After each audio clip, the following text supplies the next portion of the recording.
Hey guys, this is Pastor Caleb here with Calvary Chapel Fullerton. We're doing our Friday Devo, and this week our message comes out of the book of 2 Chronicles as we're getting in the story of the kings. And this one is set during the time where Solomon is dedicating the temple that he prophetically was able to build as God gave that promise to David, that his son would build him a house.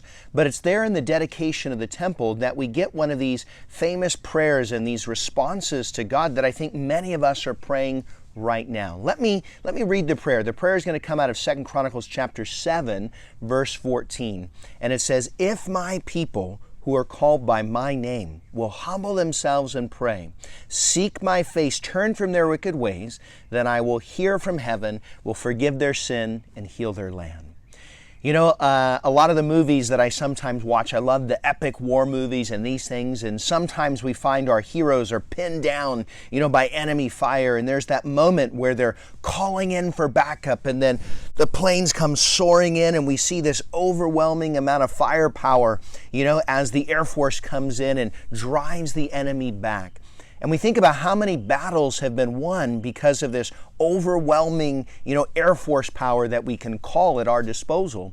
And you kind of get the sense, that here, when we think about this verse, you got to remember that in the chapter before it, chapter 6, Solomon, in building the temple, was calling out to God saying, when this place is built, and he's going to say it at least 12 times, he's going to say, from this place, will you hear from heaven and respond? Now, when he's talking about who are you listening to? Who is calling out to you that you would respond? Well, he gives quite a list. He mentions himself, the king. When I pray, would you hear and respond? He says, when those who are seeking justice pray, would you hear and respond?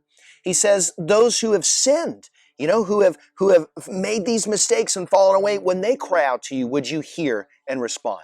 He says, when a foreigner comes and calls out to you, would you hear and respond? When those that are exiled to a foreign land, call out to you, would you hear and respond? And so we see that no matter where God's people are, no matter what their condition, he is saying, would you hear from your house, from your throne room, and would you forgive? Now in chapter 7, God is now responding to Solomon, and he's saying, I have heard your prayer, and he tells us how we are to approach him, how we can call out to him so that he can respond to our prayers. Now notice the first thing he says, when my people humble themselves. And so the way that we are to come to God, the way that we are to call out to God is that we are to humble ourselves, to realize our need, that I can't do it myself, that I am in need of his help and I am in need of his grace. The second thing that he says is that the way we are to call out is in prayer. Prayer is our communication. It's our way of reaching out to God. And notice that prayer isn't a passive step. It's not something where we just sit there and wait. It says that when we seek his face and turn from our wicked ways, that this is the way that we are to approach him, to seek him, is by turning away from those things because we are turning to him. And this is all about a loving relationship, right? Just like in any relationship where choosing one might mean leaving another, when I choose God to seek his face, to say, I love you, I'm going to serve you, I am turning away from those other things. So recognize that order. It's about turning to him. And when we do that, we are turning away from those other things. Now notice, God says that when we do these things, that he will respond. He will hear us, but he will respond with both forgiveness and healing. And man, do we need those things right now for us personally, for our families and for our nation. So let's remember, yes, Solomon was praying about these things in regards to a temple. And maybe you're thinking, Pastor Caleb, but there's no temple that we can pray to. I know. But Jesus said, when I am lifted up, speaking about his death, the death on the cross, I will draw all men to myself.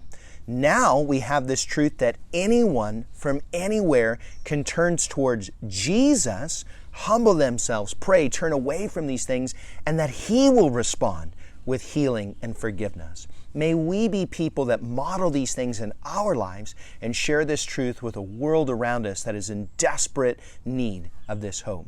All right, God bless you guys. I'll be praying for you, and we'll see you on Sunday.